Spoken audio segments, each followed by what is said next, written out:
Today we are artificially sponsored by Puma, as in my entire outfit is Puma. Thought that was kind of funny. I mean, I guess the top and the leggings I got together, but the socks, I looked down and I was like, oh wow, I also have Puma socks on. Working on a Puma sponsorship. Okay, I was watching this Instagram post from Flowers in Spanish. I can't remember her name right now, but she talks a lot about farm workers, specifically farm workers in California, or ultimately a lot of that land was Mexico until colonizers did their colonizer thing. Um, and I remember sending the org name to a friend in California who lives in San Francisco, is one of those tech people. She specifically works in UX design, and I remember sending this um, accounts information to her, letting her know this is to support local farm workers.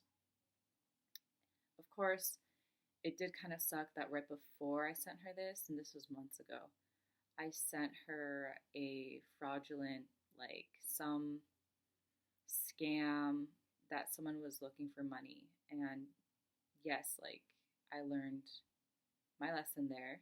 I had never sent, like, the thing is, I've sent, posted, and what was weird about that moment was also a moment where I was like, damn, like, I really need to take a step back from using so much social media because I was getting my things scrambled. Everything was kind of getting confusing, and I had not shared this specific scam post on my stories. And I had shared a lot of things on my stories that were not scams that I had verified before posting it.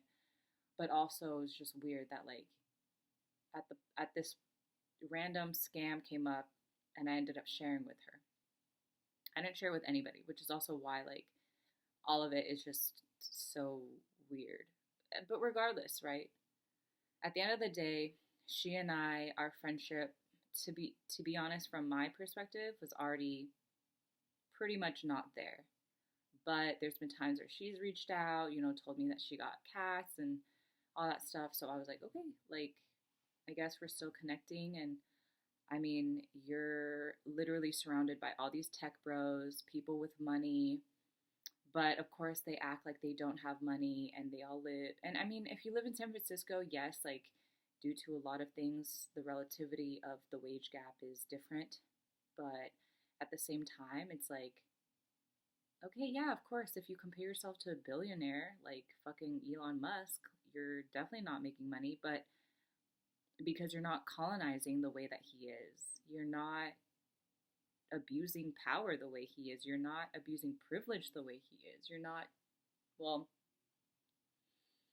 the thing is, a lot of these tech bros, tech hoes, whatever you want to call them, a lot of these people working in white tech spaces don't understand that they live in someone else's illusion and that they are only perpetuating that person's illusion. And therefore, you kind of, in order to work in a lot of different white spaces, you kind of have to live in a disillusionment. If you really want to resist, it's a lot of work just to resist. It's a lot of work to know what to resist, and it's a lot of work to continue resisting. So I don't see a lot of tech bros and tech hoes. And yeah, I am actually going to call it that because I don't like the expression tech bros or tech hoes. And I don't want to make it about, oh, if it's not a bro, it's a hoe. It just rhymes, okay? If you're offended by it, then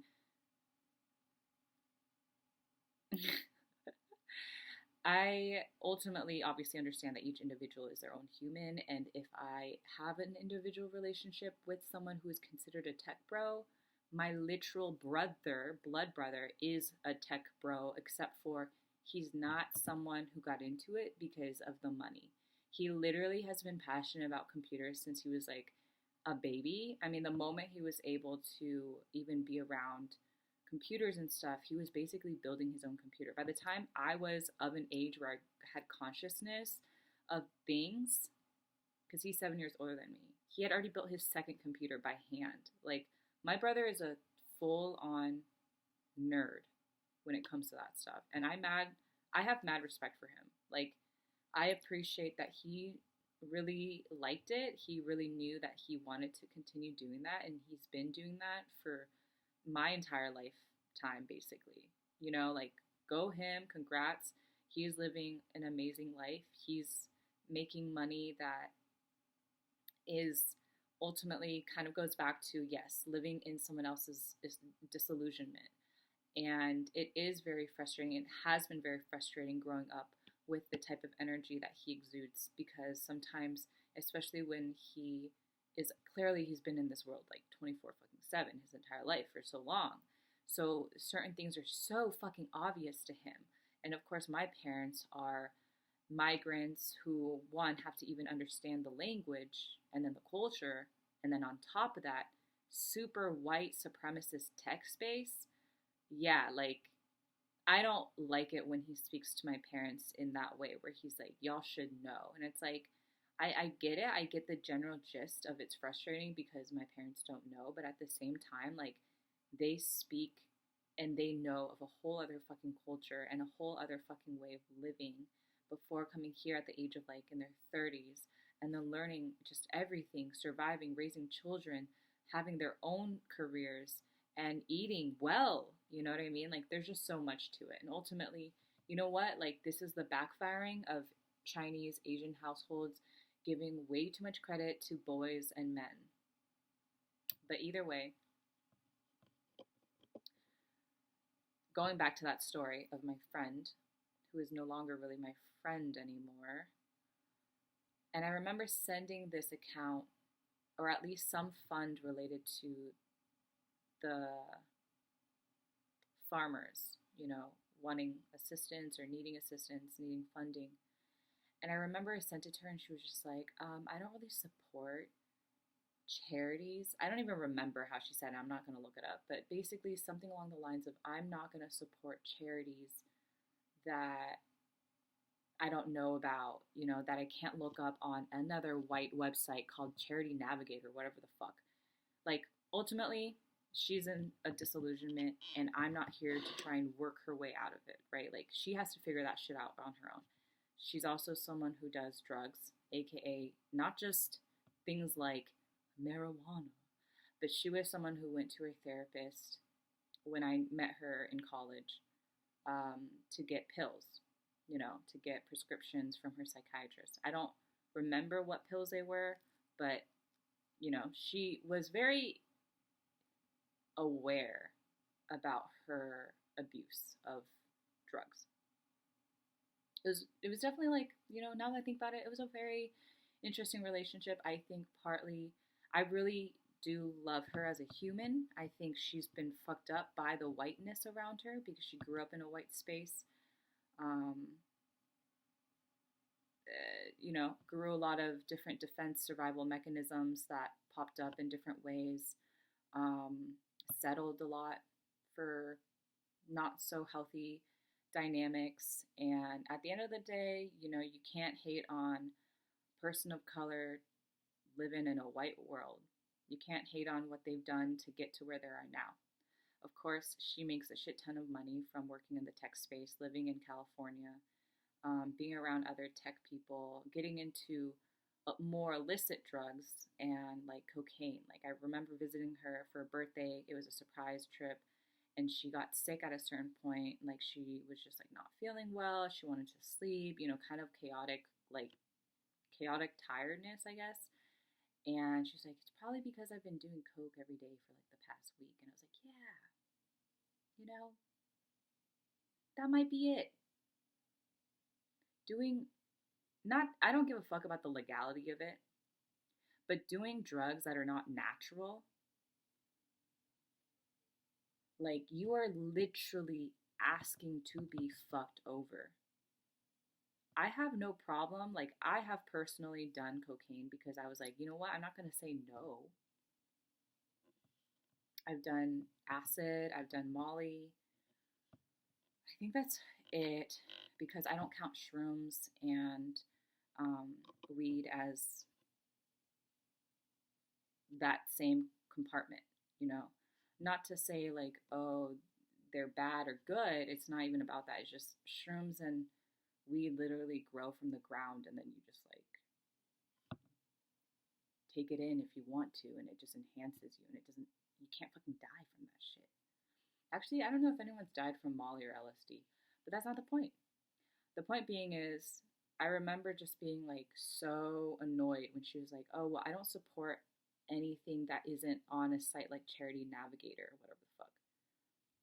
And that was the moment where I was like, cool, like,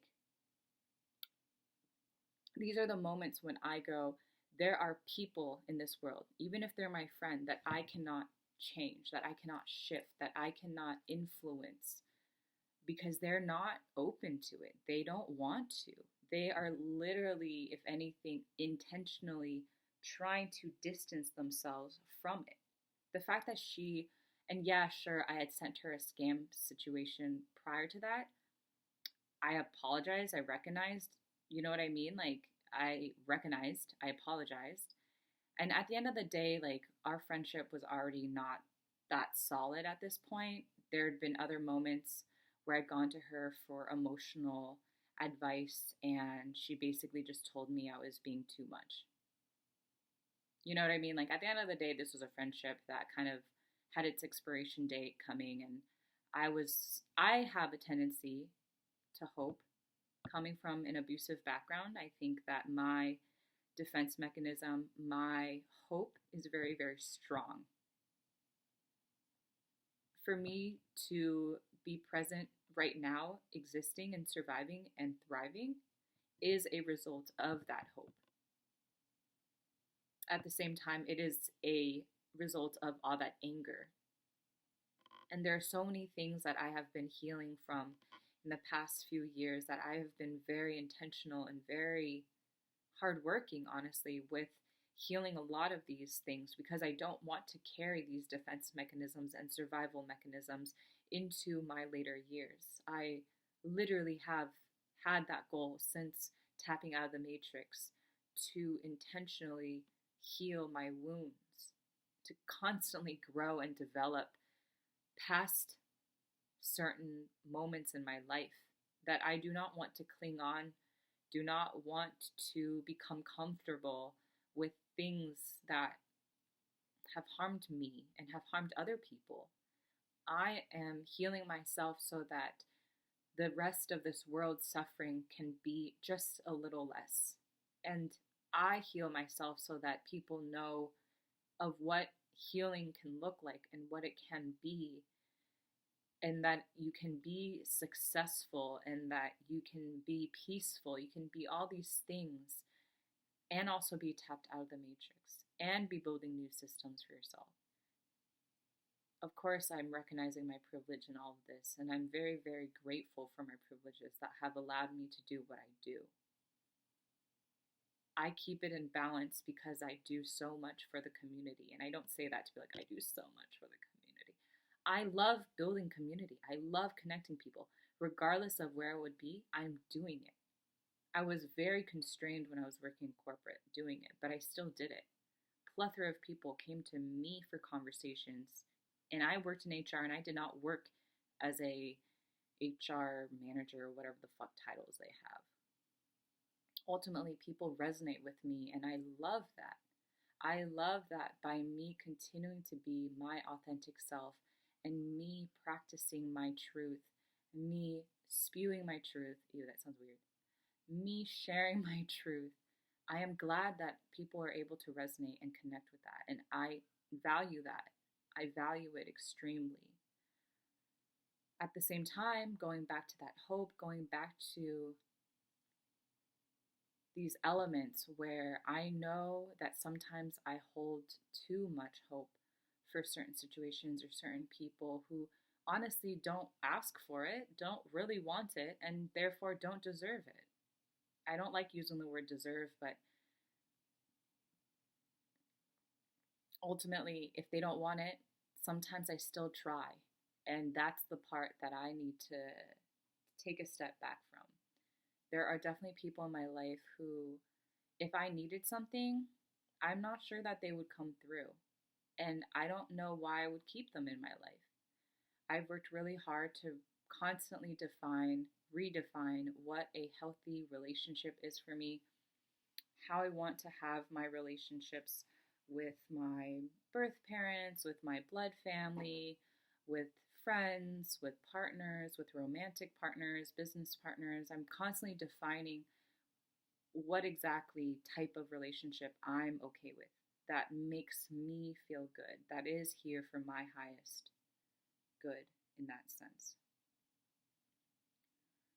And there's definitely a lot of people that, I think I'm recognizing more and more that someone who doesn't get it, who doesn't get that this is a huge ass simulation and isn't going to just continue watching, some sci fi dystopic comic animated show, not to shit on them, because, like, there's a lot of good shows out there, but at the end of the day, like, I'm not here trying to live in a fantasy. Like, I am here recognizing and grounding myself constantly in the reality that life fucking sucks for a lot of us. My privileges help me not feel it so deeply. But because I'm a Scorpio and moon, or I'm a moon in Scorpio, I feel shit very deeply. And I am here feeling all of these things deeply, feeling just the things that happen to the collective, to everyone, because everyone I am connected to. And as a result, I know that the people who are going to stay and be in my most inner circle are really the people that can handle the truth, that are grounded in reality, that are ready to do things, to resist, to change the world, people who are ready to burn shit down. Honestly, I'm only here to fuck with people who I could be like, hey, Saturday, let's go burn that church. And they'd be down. That's pretty much who I'd fuck with.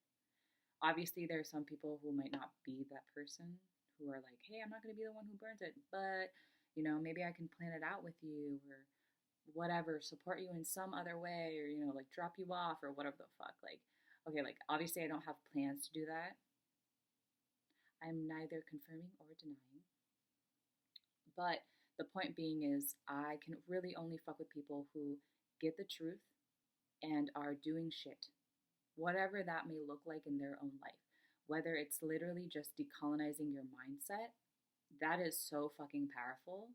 If you are constantly decolonizing your mindset, I fuck with you. If you are constantly decolonizing your home, your family, if you're constantly having those really tough, rough ass conversations, I fuck with you. And I hate saying this like this because it's like, I'm not trying to exclude people, but ultimately, if you think police are good or police have value, yeah, no. It's hard to fuck with someone who thinks police have value.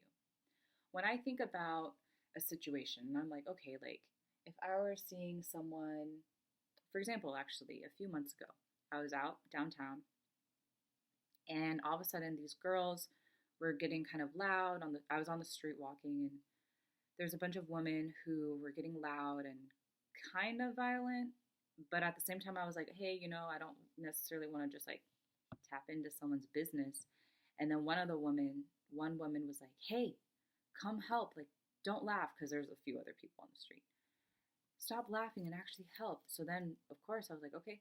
So then what was happening was that they were like, one woman was like, I think, like, basically harassing this other woman, like grabbing her hair or whatever. And there was like the third woman who was kind of like third wheeling in that sense. She was the one who had called out for help. And she was trying to help, like, separate them. And they're entering a building that one of them lived in. And basically, like, I think two of the women, like the two that were fighting, it turns out they were sisters, and I think both drunk. One probably very drunk because she was the one who was doing all the violent shit and like basically belligerent drunk, and I think probably blacked out. I don't know what exactly had gone on, but basically we are trying to split them up. You know, they're in the building, so there's a security guard who's working there at the front desk, and he was trying to help out. But then there were some people across the street, and I think one of them was actually a black woman. I don't know who called the cops, but someone called the cops. And then all of a sudden, at some point, six fucking cops showed up. It was fucking dumbass. Like, it was fucking dumb. Like, I don't know if it was that black woman who called the cops, but a lot of things could have happened, right? But I only saw her across the street saying shit, saying she'd call the cops. To me, like, that's the thing, right? Like, at the end of the day, it does not matter, obviously, your race, your ethnicity, your whatever. At the end of the day, if you are not decolonized in that way, you will value the system because of we were all born into it. And I remember just being annoyed, but of course at the same time I was like, well, they're here. I'm not gonna, I can't undo. And I was just making sure that everyone was okay. I mean, they did split up, especially I think, once that girl kind of recognized what was going on, police showed up, uniforms, all that jazz, sirens. I don't want to say all that jazz because that's really diminishing on jazz.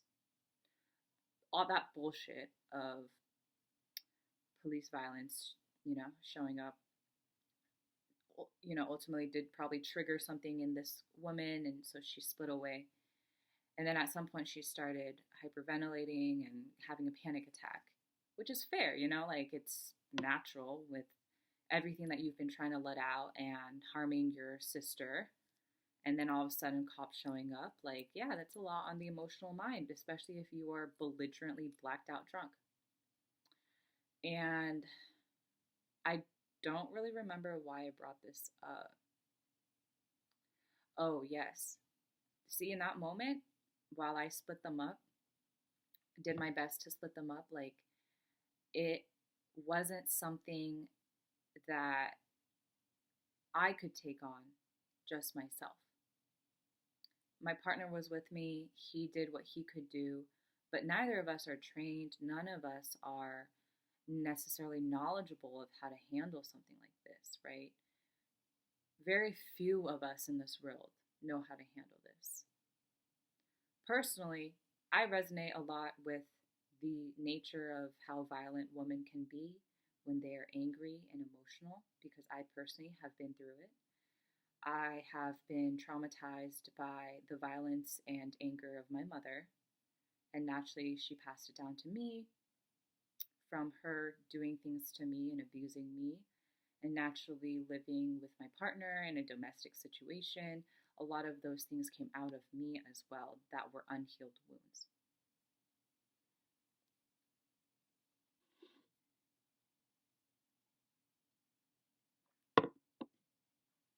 But at the end of the day, that's me and my business, and I can manage myself a very, very different way, as well as, of course, my partner being there with me, than I know of some stranger, their dynamic with their sister, all of that. The thing is, like, us women, however we want to define, we carry the eggs of our prior generations. We carry the trauma. We carry the storylines. We carry all the things that have happened to our bloodline before we were even born into this 3D world, into this timeline. And of course, on another level, reincarnation, I don't really know how that works, but that's a whole other concept that affects us as well if we believe in it. And ultimately, I just think of how many of us really need to start learning what it is to decolonize, as well as what it is to remove certain systems, right? In our decolonization process, what are the things that we can do so that we aren't dependent on the police when something emergency arises? Also, to note, when those 6 cops showed up, and because of her panic attack, and because of the general physical thing that had happened, we were like, y'all aren't, y'all are fucking useless. The only reason that y'all are useful is because you instill fear enough to separate families. That's the only reason why they had any form of impact in that moment.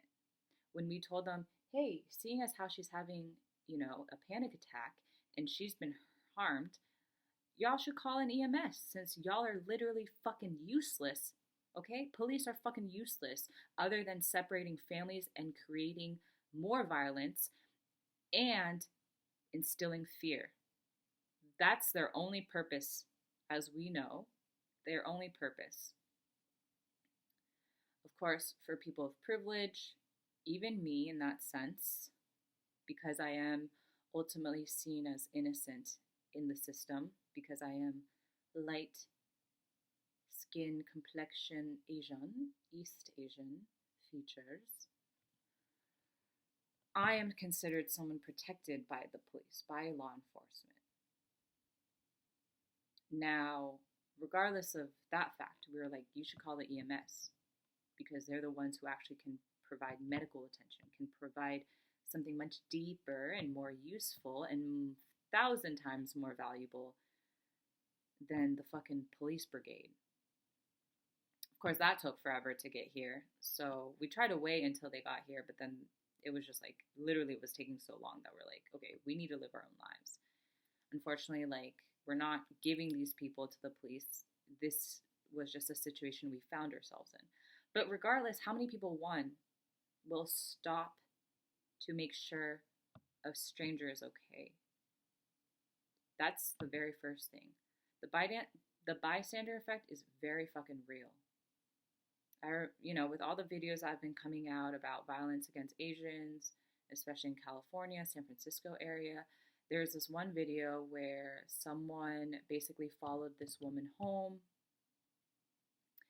and basically tried to like mug, honestly, none of these stories are very new. It's basically the repeat of the same shit. And there are these 2 people across the street who I think heard and saw and like looked back, because I was looking at the security camera footage and they didn't do anything. And it's like, I remember leaving a comment and I was like, dang, like, people need to do shit. People need to show the fuck up. And then someone was like, well, what do you think they should have done? And I was like, I can't tell if there's more that happened because I only watched the little clip of it.